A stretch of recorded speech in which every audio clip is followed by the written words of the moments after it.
Greetings once again, space explorers and adventurers out there. Duuz-Diz-Din back again with Eden Zero. Now previously, the crew of Edens met with the leaders of the Interstellar Union Army and their united front to take down Void. And we came to find out that in this universe, some unexpected allies were leading the way. The android Nadia, leading things in the Oi Cosmos, alongside her love Andrew, who had been cryogenically frozen in this timeline, so happiness there. Noah Glenfield, who is in a higher position than he ever was before, leading the Sakura Cosmos' division. Elsie Crimson, not just leading the Interstellar Union Army in the Kaide Cosmos, but also leading Lendard itself, alongside her fiancé, James. Yes, in this universe she didn't become a pirate captain, which also unfortunately means she probably does not have the same combative skills that she used to. But she does essentially give the crew of Edens her blessing in taking down her mother, who is, of course, God Aknoella. And leading the Yukino Cosmos division, Rebecca's mother Rachel, who unfortunately still had to give up her daughter. But since she was aboard the Eden Zero when it traveled to Universe Zero along with Connor, they recently got back their memories and were able to inform the rest of the Interstellar Union Army about the goings-on in terms of their true enemy, meaning that in this universe, we have all the backing we need, baby. I even had thought that Rachel had planned for everything, including rising to the ranks that she is at now in the Interstellar Union Army, but nope, that was just lucky happenstance. Again, it's almost as though the universe itself is on the side of the crew of Eden. I'm starting to think there might be more to it than just luck and happenstance. And the one big thing about all of this is a joint request from the Interstellar Union Army to have the crew of Edens help them stop Void. In truth, they're free agents. Their whole goal was always just to find Mother. It was never to fight some intergalactic war, and yet time and time again they found themselves doing just that. And naturally, of course the crew of Edens is all on board.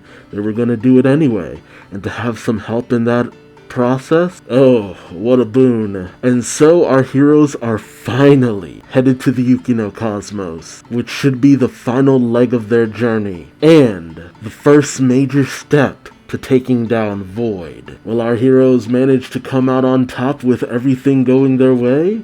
Or is their luck about to run out? Join me as I find out, won't you? It's so wild to see Rebecca in winter clothes when it's like the middle of summer right now. Also Plu, yay! Also that necklace he's got on. I might be overthinking things, but it makes me think of Haru from Rave Master. Alright, Eden Zero, chapter 248. The Yukino Cosmos. Okay, we pick up with the crew of Edens staring out a window. You got Klein, Wise, Pino, Shiki, Rebecca, Happy, even the likes of Valkyrie, Homura, Laguna, Witch, Chris, all stunned, Moscow Sister, flabbergasted, and Hermit's the one who breaks the silence saying, "It's all white.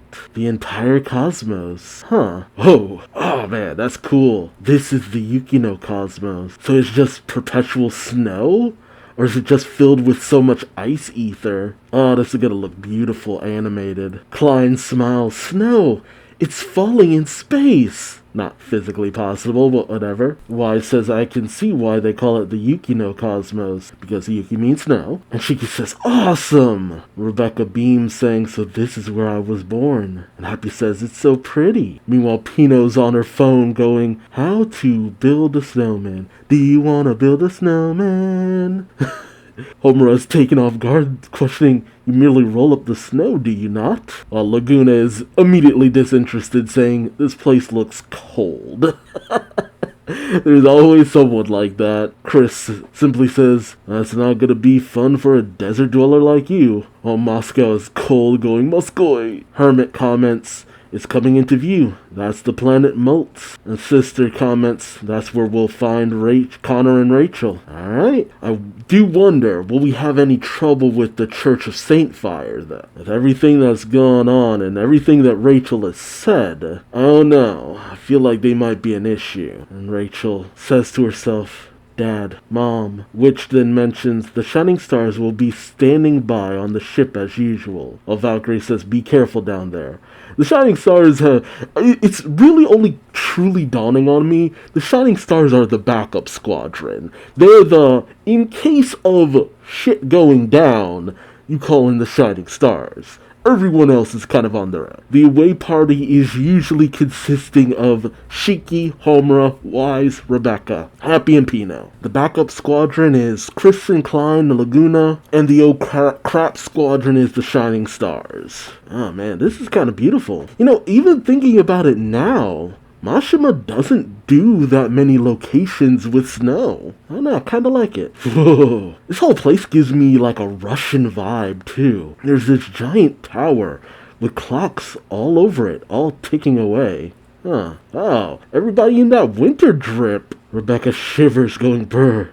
It is cold. Shiki looks at the tower in amazement going, what's with the ginormous tower of clocks? Wise says they're all set to different time. And Homura, who is in a very nice winter kimono, mentions how strange and mystical. Oh, who the heck? A very nicely dressed, a sensibly dressed young lady comes out saying, we've been expecting you, Miss Rebecca. Rachel's a bit taken off Rebecca's a bit taken off guard, and while Happy's shivering, oh look at Pino in her little coat and hat, oh my god, it's so adorable, oh my god, I want 10 of them, I want 10 of them, oh my goodness. Happy, who is of course shivering, says, wait, have we met before? Pino looks at her saying, now identifying, this person is Feather of the Eurytion Says Interstellar. Okay. Yeah, when you see the eyes. Okay. I should have kind of picked up on it with her eyes closed, but it's just odd to see her without the headpiece on.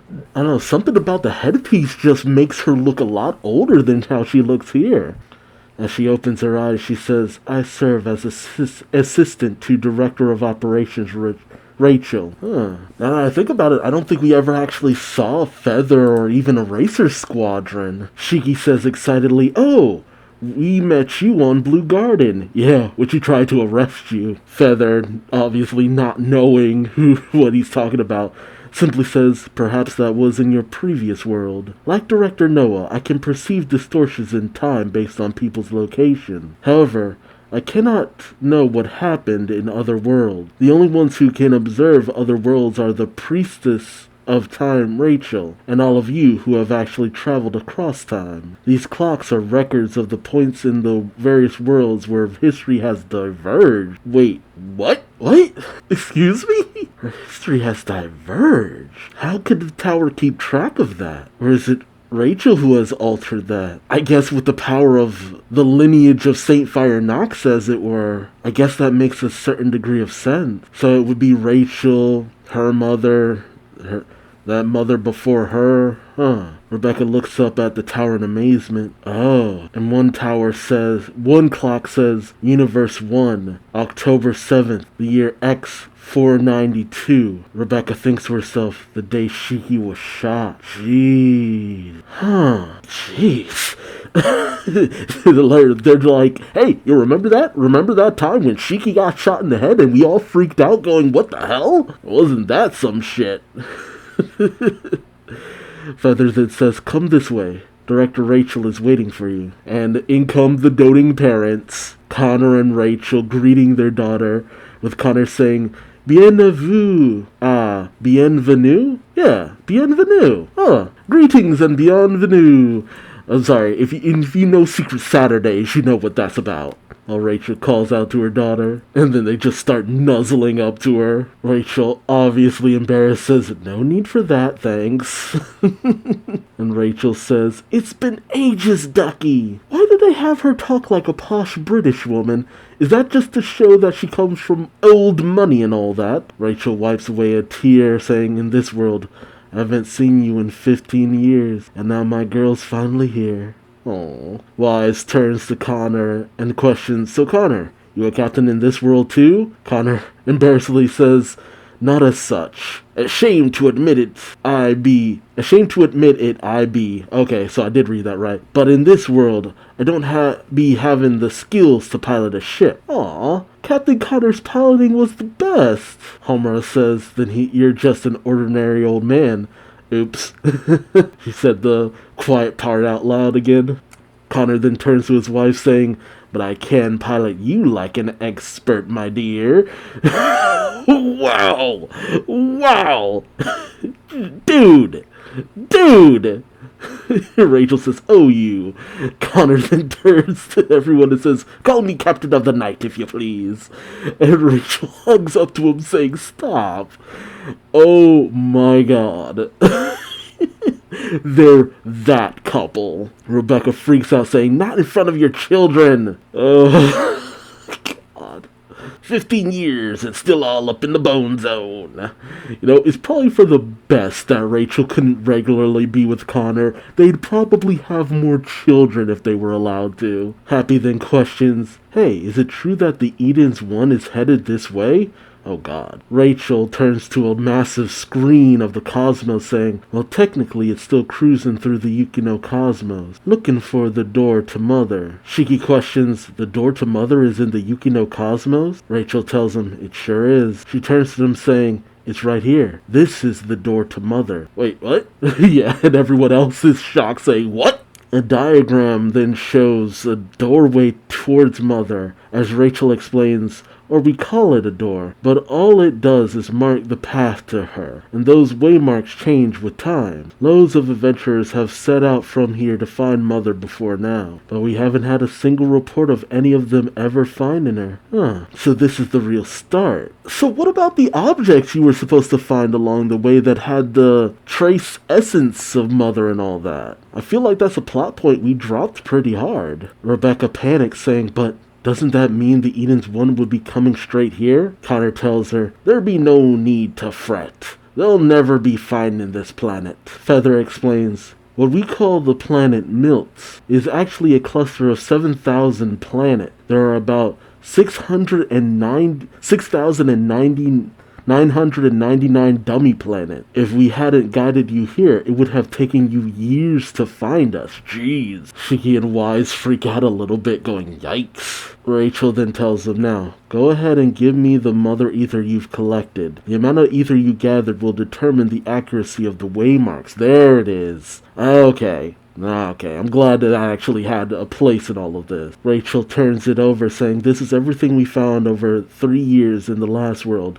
and a little from this world. They actually got to keep their inventory. Their inventory carried over from the last world. Rachel says, that's an awful lot of ether. She then puts it in a chalice-like looking object. Whoa! And some mechanical biz just builds out from the floor around it. Rachel tells them, well, it's gonna take some time before it's finished, so what do you say we all go enjoy the outdoor bath, huh? Of course. Mashima and a whole bunch of women around, we gotta have them in skimpy outfits or nothing at all. She says, Miltz's biggest attraction, the warm waters of time. Waters of time? Rebecca questions, you want us to go outside to bathe in this freezing place? Homura questions, is this more training?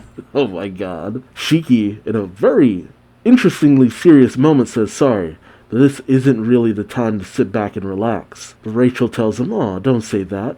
Our hot springs could tell you something about the secrets of the Eden Zero. How? Shiki is shocked, saying, what? Oh god.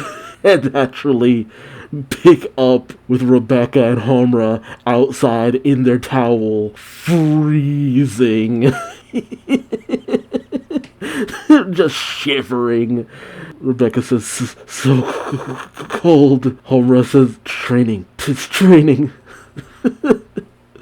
Rachel, who's already in the water, says, well, come on in. It'll warm you right up. And we see Feather, who is already in the water. It's got the melting clocks all around. God, there's clocks all over the place. Man, it's kind of freaky. The spa does make me think of the Spa of Eden's because of the little bury thingies in the water. Rachel tells them now, the Church of St. Fire is a church in name only, but when we still had a lot of power, I lived in my home country, Nox, where Rebecca was born, and I met Ziggy there. Oh, the country of Nox. On the other side, Shiki says, what? Well, a pervy Y says, hey, we can't really hear any of this. Mind if we join you? Of course, Rachel doesn't respond, saying, it was 15 years ago, just when I was running away from home. Ziggy visited here and was really impressed by the warm waters of time and the ether-activating properties of the water. Oh, okay. We also have Homura over there on the side, just saying silently to herself, hot. You're hot and you're cold, you're yes and you're no. Hermit is shocked to hear this because of course Hermit and everyone else is listening in. You know, we have the shining stars, but man, just instantly, Chris Klein and Laguna just disappear.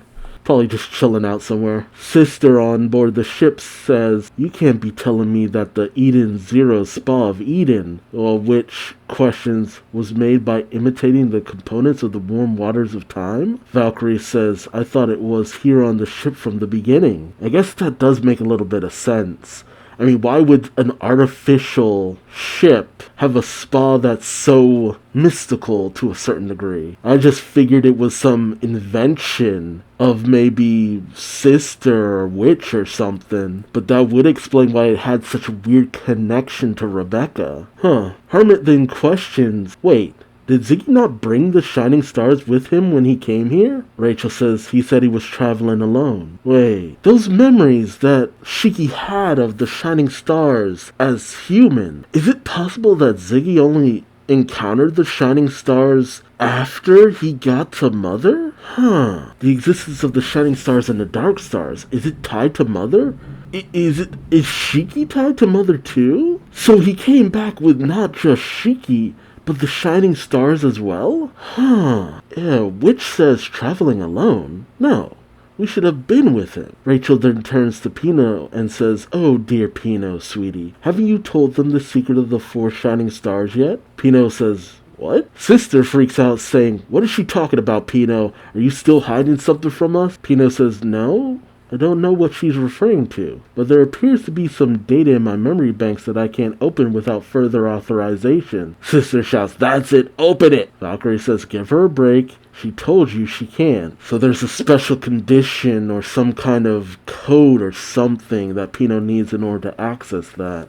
Rachel smiles saying, it ain't my secret to tell. It's a precious memory that belongs to Pino. What? A memory? What is Pino exactly? I'm really starting to question that now. So she was more than a counter to Ziggy and the Eden's one. This is interrupted as it seems like something activated Feather's Eye of Venus. She pops out of the water saying, Director Rachel, someone is approaching. Rachel says, oh no. Feather says, how did they get so close without alerting my Eye of Venus? Oh, is she frozen? Yeah, Feather stops moving. Uh-oh. So Rebecca says, Feather, what happened? But then she looks around saying, Mom? Homura? Pino? No one else is moving. Rebecca says, wait what is going on? Says time is stopped? And Rebecca doesn't notice the unknown figure floating behind her. I wonder, Joker Helix maybe? Cause Lady Freya seems to be a swordsman. And unless it's lightning law, but I don't know, this person doesn't seem like a lightning law person. They feel like someone who'd be named Joker Helix. But the question is, how were they able to stop time? A beekeeper. We're not gonna find out it's Lobelia, are we? That would be an interesting twist. Like maybe she turned to Void in order to cure herself? I don't know. And if it's true, how is Rebecca, the only one who can actually move, gonna overcome this? Moment of truth, Rebecca. Show us what you got. Let me know your thoughts in the comment section below. What do you think this unknown entity is? Are they friend? Are they foe? Or a little bit of both? I want to hear from you. Also remember to like, comment, subscribe if you enjoyed the ride. And until next time, I've been Duuz-Diz-Din. Thanks for watching and I hope to see you later. Take care. Bye-bye.